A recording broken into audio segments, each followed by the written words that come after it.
Member of SMAP wonders when do the consumers have to pay back the 1.2 billion Antillean guilders. Member of Parliament for the UD strongly rejects and opposes the petition to the UN. And President of Waiklu expounds on the press release that was issued by the Minister of Justice and the Minister of General Affairs. Those are the headlines for Thursday, March 11, 2021.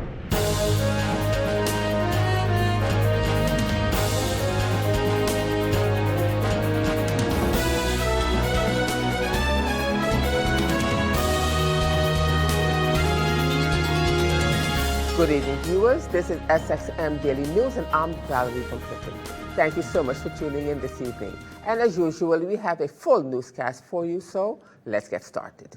In our first story, President of the Waiklu, the Windward Islands Chamber of Labor Unions, Claire Elshot, and General Secretary of the NAPB, the police union, Janice Ace Phillips, at this morning's weekly press conference, expounded on the press release that was issued by the Minister of Justice, Anna Richardson, and the Minister of General Affairs, Sylvia Jacobs, regarding the issue with the NAPB union denying the NAPB the rights to collective bargaining. According to the Waiklu member, Mrs. Elshot wondered what has brought the minister to that statement that NAPB does not have the right to collective bargaining. She expounded further. Meanwhile, the General Secretary of the NAPB, Janice Phillips, brought a few points forward about the NAPB and their issues. Minister of Justice and General Affairs deny NAPB the rights to collective bargaining. This week, the Minister of Justice issued a press release under the heading, Minister of Justice Anna E. Richardson brings clarity to statement made by NAPB Union. At the end of the press release was said, and we quote, the Minister of Justice and the Minister of General Affairs are always willing to meet with NAPB as a union representative if they wish to bring across some concerns of their members. However, the minister do not acknowledge the rights of collective bargaining of NAPB with the government regarding any employee issue. What brought the minister to this statement that NAPB does not have the right to collective bargaining? We quote from the press statement, where it relates to collective bargaining, this is a right in general, not the right of a specific union. International Labour Organization, ILO treaties, in general, are not very specific in their application. The NAPB has requested already on 2 occasions for a meeting with the Minister of Justice and the Minister of General Affairs to discuss the realization of the right to collective bargaining of NAPB as a union representing workers in the Justice Ministry. With this press release, the minister publicly refused and recognized their commitment to continue to violate the rights of NAPB to collective bargaining. The Vice President and the General Secretary or the Treasurer is here today of the NAPB with us, and they will further expound on this matter. This week, as the Minister of Justice had issued a press release, the Minister of Justice, Ms. Anna Richardson, bring the clarity of the statement of the NAPB. And of the end of the press release, we are happy to see and hear, we quote, the Minister of Justice and the Minister of General Affairs are always willing to meet with NAPB. Just to bring a few points, the board of the NAPB is facing some difficulties and complaints from our members. Just to mention a few. Workers on contract, workers are not placed in the rightful position. The board of NAPB already submitted our letter to meet with the Minister of Justice and Minister of General Affairs as soon as possible.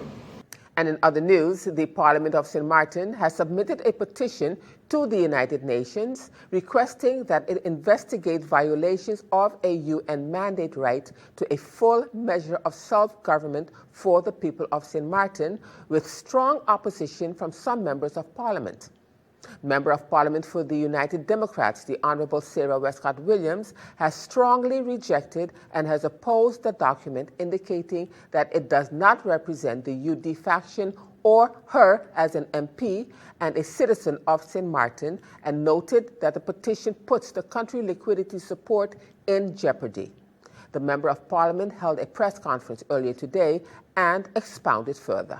It is unacceptable. It is unacceptable that the Parliament of St. Martin,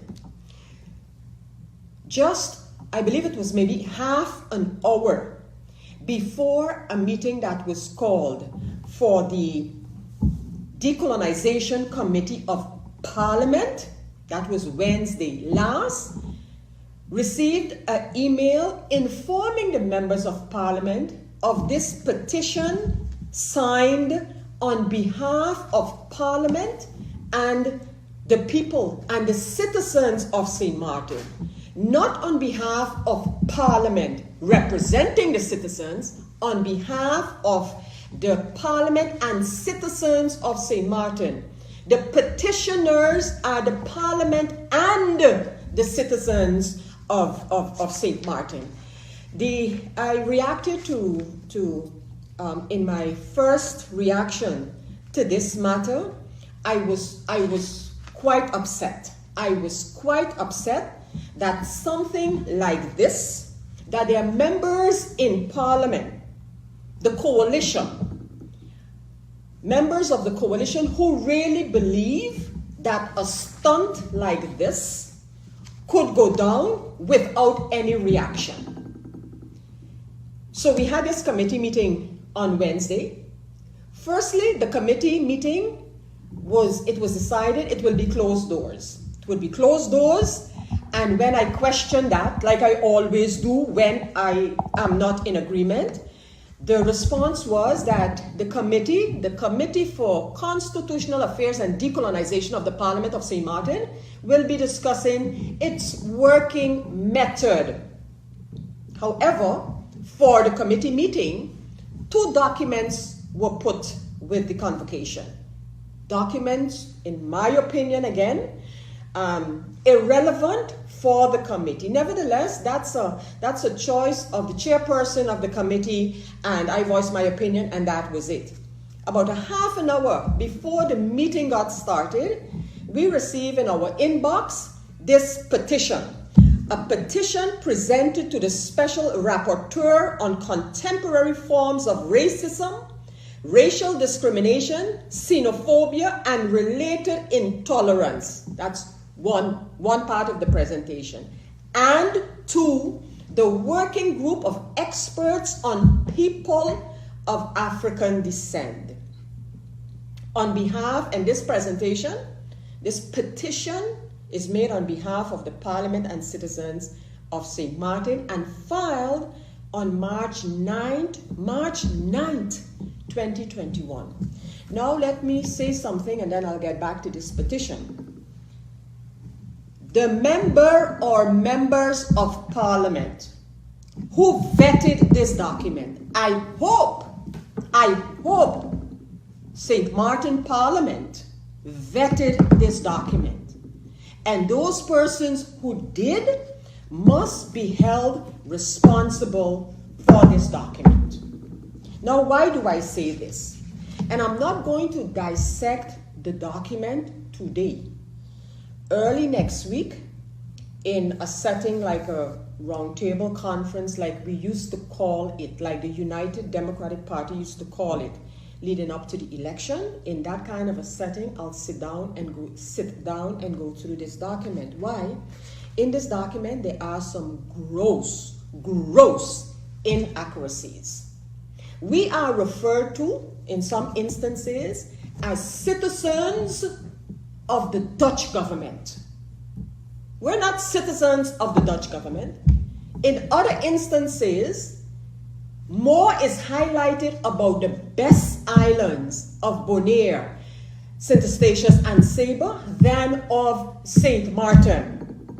And they talk especially, this document accuses the Dutch government of racism as compared to, and I quote, their white citizens vis-a-vis their black citizens or citizens of African descent. Not citizens of one side of the kingdom vis-a-vis the other side, but no. The white citizens, businesses, etc., I'm paraphrasing the document, versus the black citizens of the Dutch government. And according to this petition filed on behalf of the parliament and citizens, we're claiming this fact to be racist by the Dutch government, one, and then we also, for good order sake, I guess, send the same petition to the working group of experts on people of African descent. And in this COVID-related item, leaders should lead by example before taking the COVID-19 vaccine at the Bel Air Community Center on Wednesday morning. Faction leader for the National Alliance, NA, Member of Parliament William Marlin, said that our leaders should lead by example. He wanted the public at large to know that because he believes the vaccine is safe and necessary, he and his wife, Gabrielle, have taken the shot in the arm. After taking the vaccine and waiting to see if there would be any reaction for like 20 minutes, MP Marlin told reporters that the injection in his right arm was painless. He said taking the vaccine was definitely more comfortable than taking the COVID-19 test twice. MP Marlin said that many of his contacts had responded to register for the vaccine. Several of them told him, "You go ahead. I won't be taking it, at least not right now. For this reason, I want my family and friends to know that we have taken the test and are feeling quite fine. I decided to follow the science on this and lead by example. There are too many videos circulating with conspiracy theories about COVID-19 and now about the vaccine." Mr. Marlin and his wife are scheduled for their second shot on March 31st at 11:30 a.m. MP Marlin said that if all the residents of St. Martin would take the vaccine, the sooner we can tell the world that we are not only open for business, but that we are also a truly safe destination to visit and spend a wonderful vacation. And still to come, Minister of Health fields questions about the COVID-19 vaccine. And I'll have the details to that story and much more when SXM Daily News returns.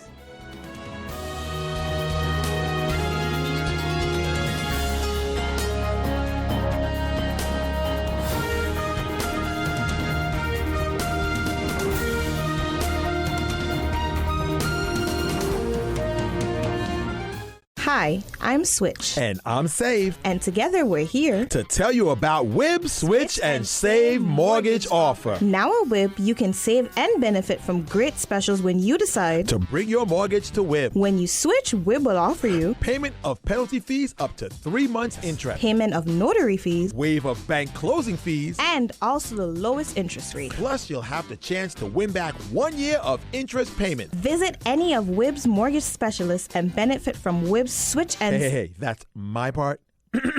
And Save mortgage offer. WIB, your partner in progress. Welcome back, viewers. You're watching SXM Daily News, and I'm Valerie Van Putten. As we continue now with other news, the government of St. Martin regulates the prices of petroleum products by imposing a maximum price at which wholesalers and retailers can sell these products on the island. Due to the ongoing developments internationally, the prices of crude oil have experienced adjustments upward for gasoline and diesel. The general public is hereby informed that as of March the 12th at 6 a.m., the maximum consumer price of gasoline and diesel has increased and has been amended as follows. For ULG, the current price is a 1.947, and the new price has been set at 2.010. And for gas, oil, diesel, the current price is 1.467, and the new price has been set at 1.587. And as we continue now with other news, Minister of Finance, the Honorable Ardwell Irion, speaking at the Council of Ministers weekly press briefing yesterday, updated the press regarding the road tax and the number plates, as well as the deadline of the payroll support. The minister also gave an update on the CFT as well. First, I'd like to start on road tax. So far, we have sold, because I know Mr. Steven Serena asked this question, I believe, a week ago or 2 weeks ago. How many number plates have we sold so far? We have sold 22,909 number plates so far. For those of you that have not purchased their places yet, you should do so as soon as possible. In regards to the SRP, I would first like to remind you that the portal for March income and unemployment support is open. The deadline, please, again, the deadline to apply is March 15th. So I advise you to apply today so that you can receive your payment on time. I've gotten a few questions in regards to the letter that the CFT posted, I believe last week. In regard to that letter, I would like to say that the SRP payroll support from 2020, there is no backlog, but there are open cases awaiting for documentation. And those open cases relate to a mere 6% of the total cases. To be exact, those are 78 companies that are open cases, and they still have time to submit their missing documents and receive support. I urge all businesses to ensure that they are submitting the correct documentation to avoid having a delay in processing payments. The portal for payroll support will be opened next week, Monday. I'd also like to end this by thanking everyone involved with SRP and the teams that are making sure that this payment and process happens, and I appreciate your contribution. And without you, it wouldn't be done. Meanwhile, member of the St. Martin Anti-Poverty Platform, Raymond Gisseroun, speaking at their weekly press conference earlier today at the Weifel building, says that the latest quarterly bulletin indicates that the latest accumulated public debt of St. Martin on December 31st, 2020 has increased to 2,332 million guilders.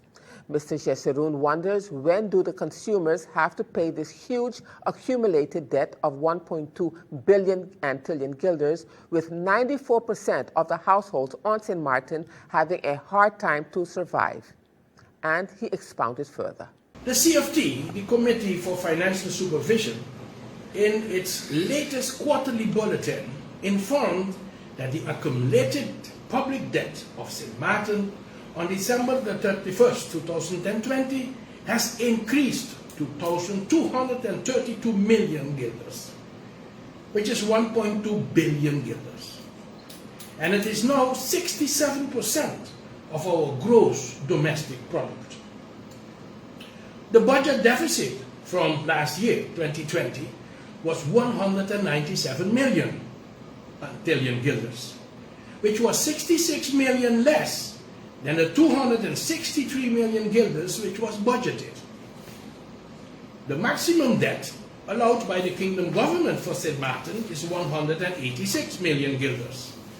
In other words, the 2020 deficit of the budget of St. Martin was 11 million guilders more than the norm established by the Kingdom law on financial supervision. 175 million Antillean guilders liquidity support of the Netherlands was provided as a loan, which has to be paid back by the St. Martin consumers next year, 2022. When do the St. Martin consumers have to pay this huge accumulated debt of 1.2 billion Antillean guilders? With 94% of the households in St. Martin already having a hard time to survive, with less than 5,000 guilders a month, the proposed tax reform in the country package towards indirect taxes, such as increasing the TOT to a sales tax of 12.5%, will become another daylight robbery on the small man. In a subsequent broadcast, we will expound in a little more detail about this accumulated debt and who has to pay this bill. And in COVID-related news, Minister of Health, the Honorable Richard Panafleck, fielding a question from a reporter regarding the COVID-19 vaccine at yesterday's Council of Ministers weekly press briefing, wanted to know that although there are many people registered, yet they are not on the list of prioritized groups at the moment, is there a wider thought once the elderly and the priority groups are vaccinated, and should we be vaccinating as many people that are willing to be vaccinated as soon as possible? Issue with just not vaccinated, whoever registered just like that is the following.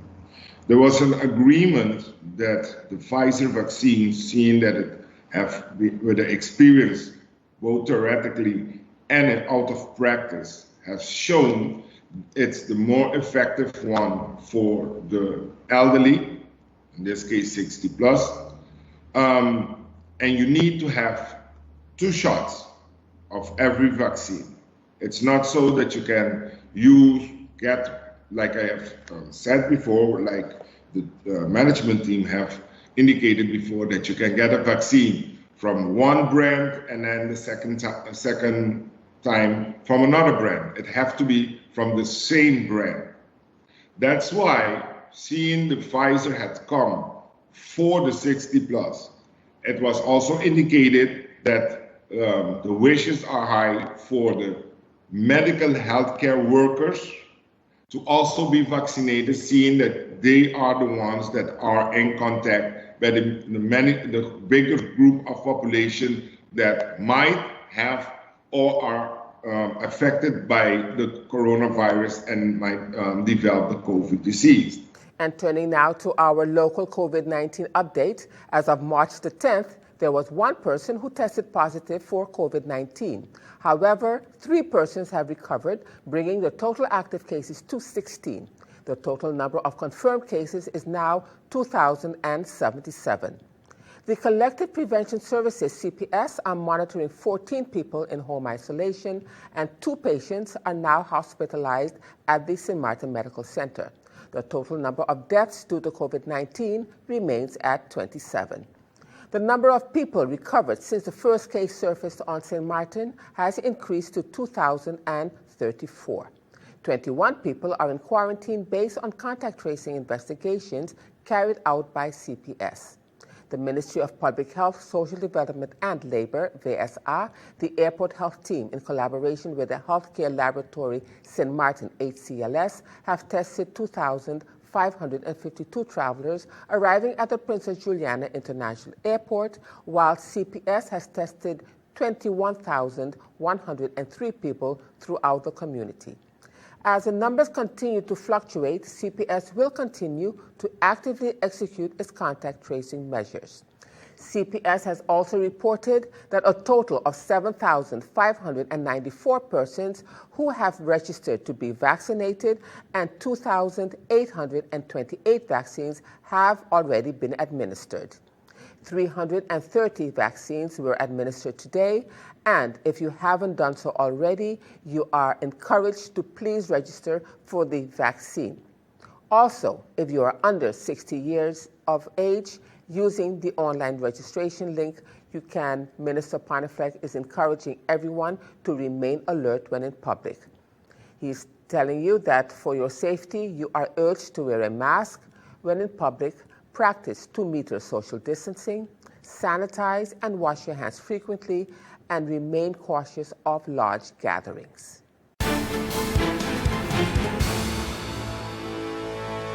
Now, turning to our weather forecast for March the 11th, 2021. A trough is predicted to increase shower activity across the region. Meanwhile, the Atlantic high pressure ridge will maintain a gentle to moderate wind flow. A mix of northwesterly swells and easterly wind waves will support rough seas for the next few days. Consequently, a small craft advisory remains in effect for St. Martin. Small craft operators and sea bathers should continue to exercise caution. So the outlook through Saturday midday, partly cloudy to cloudy with isolated showers. Now let's turn to your 3-day forecast.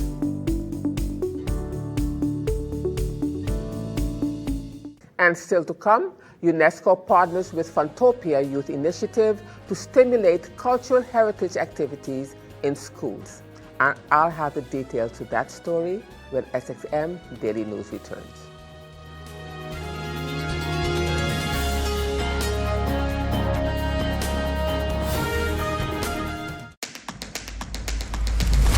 The innovative Banco Matico contactless smart card. Your Banco Matico smart card is now equipped with a contactless feature for payments, so get ready to tap and go. Contactless payments are fast, easy, secure, and accepted worldwide at all Maestro-enabled contactless terminals. Tap for transactions equivalent to or less than 100 NAF, or the US dollar equivalent.